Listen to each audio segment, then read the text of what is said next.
So thank you for that. Where is this? Have we got that? Can I have my slide?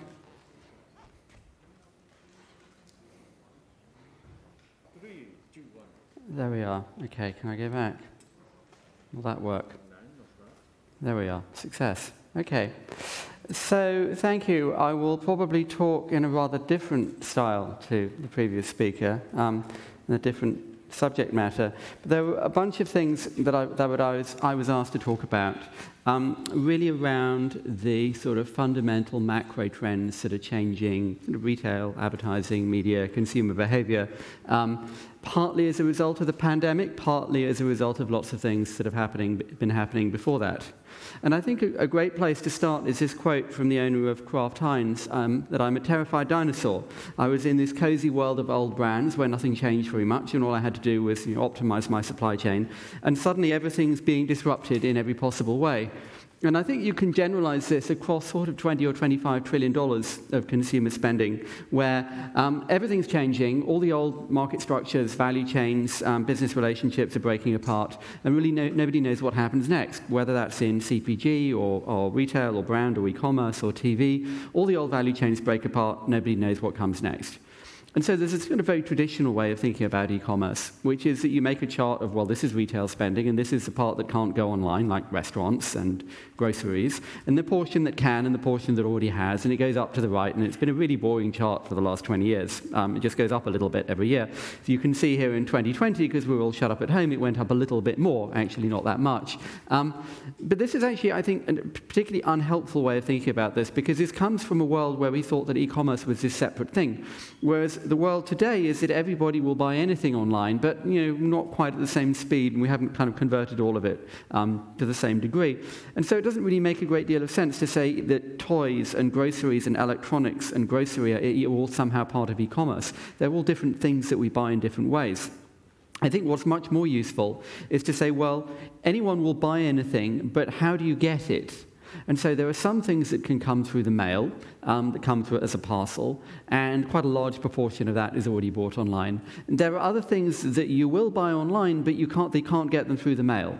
And that, on the one hand, means restaurants over on the right, and then it also means things like groceries and furniture and all sorts of things for your home, where you have to go and get them, or that you need a truck. And if you break apart retail in that sense, you actually get much more of an understanding of what's really going on as all of these industries shift across to buying online. And so if we look at e-commerce, or the parcel side of e-commerce, Amazon now delivers most of its own parcels, and it's now bigger than FedEx and UPS combined in the USA. It delivers about a third of all parcels in the US. But if you look at food e-commerce, half of food e-commerce is either collected or delivered. So it comes in a truck, or you go to the store. It's a completely different logistics model to Amazon. The same thing, of course, for restaurants. Something between a third and a half of restaurant spending in most countries is actually either takeaway or delivery. And it kind of feels slightly odd to talk about this as e-commerce, because you were doing this 40 years ago. You just telephoned the pizza restaurant and they delivered you pizza. And somehow if you do that with an app, it's become e-commerce and digital, but it hasn't really changed at all. What does change, of course, as we move these things to apps, is it's not so much you change the logistics as you change the restaurant. And so we have this wonderful phrase, dark kitchen, which really means that if you're only doing delivery, you don't need to be on a busy street, you don't need a dining room, you don't need to group your cooking around a surge of diners at 7:30 and 9 o'clock. In fact, you can maybe have 2 or 3 different menus and 2 or 3 different brands being served out of the same kitchen. And so you kind of change the economics of what a restaurant might look like. Restaurants might actually be a good business for the first time in 200 years. Now, all of this has resulted in a surge in employment and investment in warehousing and in delivery, massively more people driving trucks around the streets, massively more people working in warehouses. And there's also this company called Amazon, which managed to grow 40% last year to $400 billion of net revenue, which is not bad for a kind of 25-year-old company. And if you map Amazon against that logistics model, what you see is they're doing pretty well in the parcel side of things. something like 40% of US e-commerce, which is where they're strongest. It's incidentally interesting to look at this chart every time people say Amazon is a monopoly. I think, well, what exactly do you mean by monopoly? Because that doesn't look like a monopoly to me. In fact, it looks like Amazon's going to get, you should be even more afraid of Amazon because it's going to get even a lot bigger than it is today. But of course, what you also see is it's not in restaurants, of course, and it's also not really in that side of things that get delivered, which today mainly means groceries, which is why they bought Whole Foods. But perhaps conceptually the more interesting thing about Amazon is that it's unbundling not just the product, but the way it buys products. And so about 60% of what's bought on Amazon is actually bought from third parties using Amazon. So it's bought on Amazon, but not from Amazon. It's bought from the marketplace. And so it looks like you're buying from Amazon, but you're not. You're buying from somebody else. And the clever part of this is that what Amazon said is, well, if we're going to do shoes in Portugal, do we need to hire a shoe team in Portugal and get them to source the product? Or do we just let anybody sell whatever they want on our platform and they can work it out? It's rather like Microsoft saying, do we need to make all the software for Windows, or do we just let people write software for it and they can work it out? And so this has allowed Amazon to scale to more countries and to scale into more categories much more quickly than they would have done if they'd had to hire people to build those product ranges themselves. An interesting part of this, incidentally, is quite a lot of Amazon Marketplace is actually Chinese vendors who are going direct. So instead of them selling to US or European retailers and US and European brands, they now sell directly through Amazon under their own brand or under their own brands and bypass the traditional value chain. Meanwhile, another case of unbundling, Shopify, which some of you may have heard of, doubled last year to do $120 billion of GMV. So this is a software platform that lets you do an online store. People using that platform sold $120 billion worth of product last year. That takes it to about 40% of Amazon Marketplace, which is not bad for a company literally no one had heard of 5 years ago that came from Canada, of all places. And so why is Shopify interesting, apart from the $120 billion? Well, it shows you how wrong it is to say no one can compete with Amazon. You can, you just have to do something different.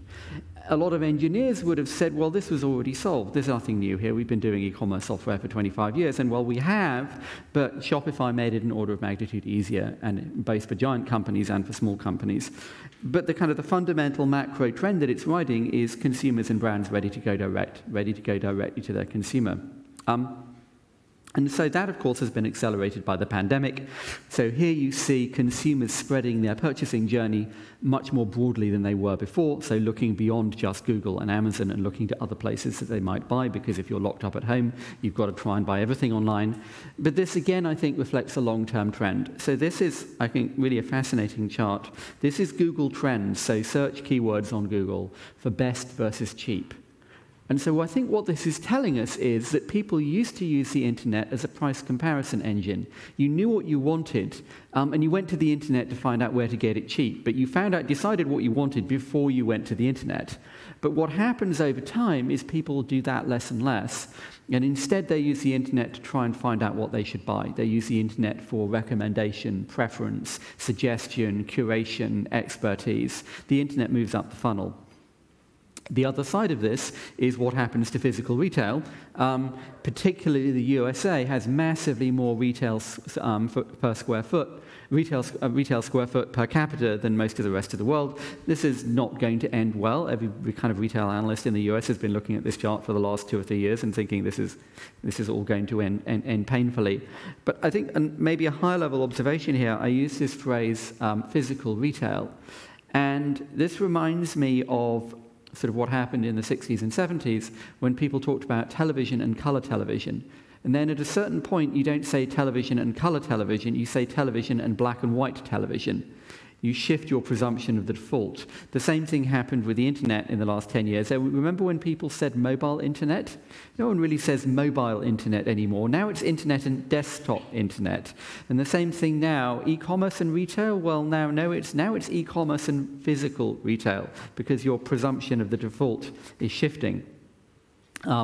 Meanwhile, of course, the brands that are selling through those channels are having to adapt as well. If we'd been having this conversation 25 years ago or 20 years ago, we'd have all have said, well, what's the category that will never go online? Well, obviously makeup. No one will buy makeup online. Well, guess what? 25% of all L'Oreal sales now happen online.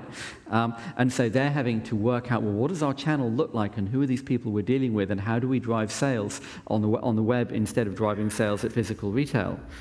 Nike, of course, is the best case study of this. Nike left Amazon after doing a 2-year trial. They built up their own channel. 40% of all Nike sales now happen through Nike.com or through Nike's own stores, 20% through Nike.com. And they can kind of do that because they've got that brand and they can become the #1 global fashion site. But this is an issue that really applies to every brand and every retailer. What you're really trying to do is serve two purposes. First is a logistics question, like how do I get it? I know what I want, how do I get it? And the other is, well, discovery. How do I know what I want? How do I know that exists? And anyone in retailing or advertising, marketing, branding, manufacturing of any kind is spending money in a bunch of different categories to serve that purpose. So you might be paying retail rent if you're a retailer, or retail margin if you're a brand. You may have a delivery budget, you have advertising, you have marketing, maybe you have a returns budget. And in the past, those weren't interchangeable. You couldn't say, should we launch in that city but not do advertising? Should we have more advertising in Portugal, or should we open a store? You couldn't do business there without opening a store. You couldn't do business there without doing all of those things. But now those become interchangeable. You can say, well, if we open a store, do our returns go down? If we open more stores, does the advertising efficiency go up or down? Should we close the stores and put all the money onto Instagram? And those all become questions that you couldn't have asked before the internet. All of those things become interchangeable. So we have a kind of complete transformation in retail and in brands. Of course, that's also matched by a kind of pretty dramatic set of changes in advertising. I use this chart in every presentation mainly because it took me about 2 weeks to make it, and so I'm going to get the most out of it. And so this is showing you US advertising as a share of GDP back since 1950. And there's a bunch of interesting stuff in here. In fact, originally I made it because I wanted to know what TV did to radio advertising, which you can see kind of just down here at the bottom left. The obvious dramatic thing is the collapse in print advertising, you see over at the right, and the growth in the internet. I think what's much more interesting is that advertising has gone down as a share of GDP by 1/3. And what I think that reflects is partly that advertising got much more efficient and much cheaper, but also that an awful lot of stuff is happening now that isn't called advertising. So if you're a real estate agent and you're putting your listings on a website that charges commission, that's not advertising anymore. 20 years ago, you'd have been paying to put those listings into a newspaper. Now you're running your own website and paying commission to a listing site, and so that's not in these statistics. So you've got a huge amount of repricing and reallocation, recategorization going in, and well, what is advertising anymore? What does that mean? How are you getting your customers? You also have change within the ad business. So this is Amazon. Amazon has an entry in the back of their accounts called other revenue, which they say is predominantly advertising, and last year that was over $20 billion. So they probably did $15 billion of advertising last year, and that's selling space on Amazon.com. The general term for this is now merchant media, which means you're a retailer, you're a website, you've got an app, you've got billions of people looking at it. That's advertising inventory. You could put ads there. And so Uber has hired advertising people, Instacart's hiring advertising people. Amazon probably did $15 billion last year, which is probably more cash flow than AWS. So people always talk about AWS subsidizing Amazon. Well, yes, but there's a lot of other things inside Amazon that are subsidizing Amazon, like the whole fucking business is subsidizing Amazon somehow, which may be why they don't lose money after 25 years. So all of this poses a bunch of big questions if you're in the ad business. This is Don Draper getting drunk back in the 50s, but he'd be getting a lot more drunk today.